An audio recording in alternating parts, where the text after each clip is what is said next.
Welcome to Career Mantras, your channel where we discuss success mantras for a successful corporate life. And today we are taking a very light-hearted topic, rapid fire questions. So we will not have any structured presentation.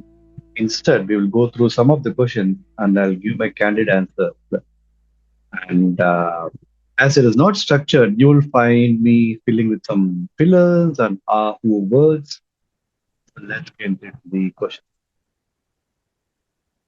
The first question is, can I marry someone from my org? I think this question does prompt up in a few cases.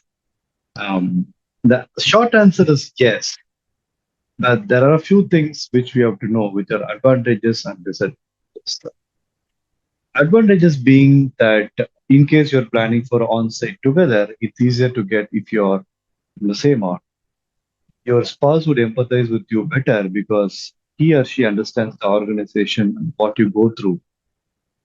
The other advantage is that he or she can share the secrets of what's happening in the organization and can guide you in some cases. They can also share your workload if you know you are both, let's say, if you both are developers and need some suggestions. These are some of the aspects which are advantages.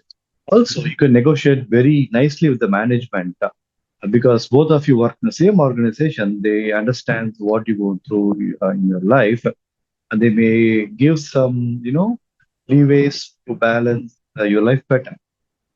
Disadvantages, not so many, but a few things you need to avoid is comparing yourself with your partner in terms of how they are faring in their appraisals, how are they growing, how are they being recognized. I think these are a few aspects which you need to watch out and avoid completely.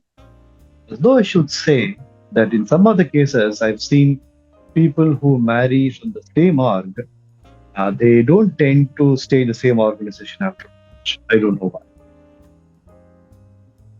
Next question. Can I have a personal equation with my boss? Again, the short answer is yes.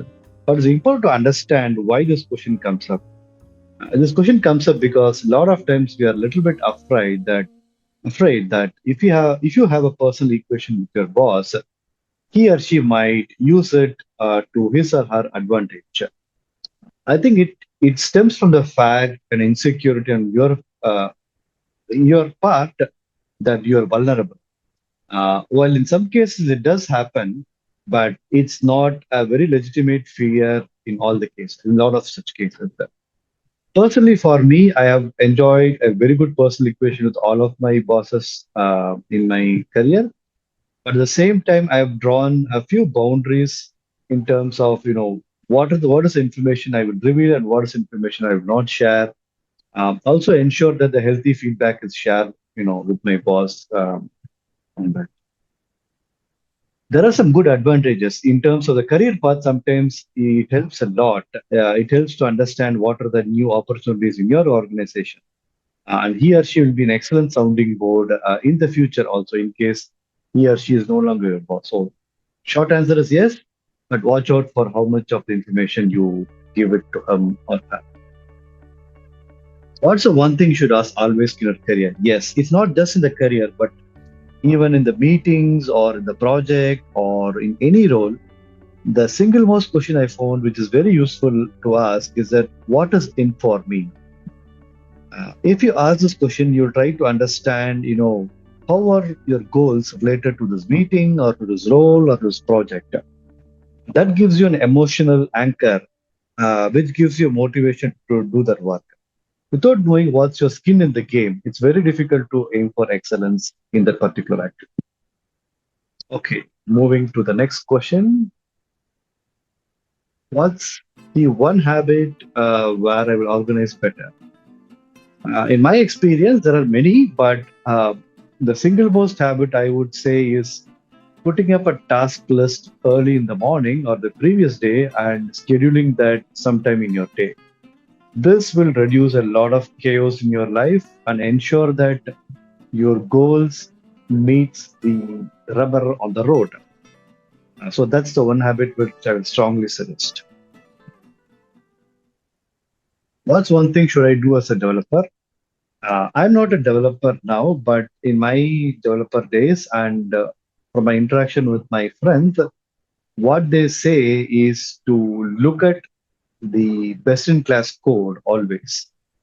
So, of course, you will code daily, but the habit you might lose as you get older is to look at others' code. I mean, when I say others, not just the code written in your project, but other projects, open source code bases and all that. So, one habit is look at others' code frequently. How do I know if I like tech more or business more? Short answer is if you're asking this question, most likely you like the business more. It's not tech. Think about it deeply. This answer will make sense.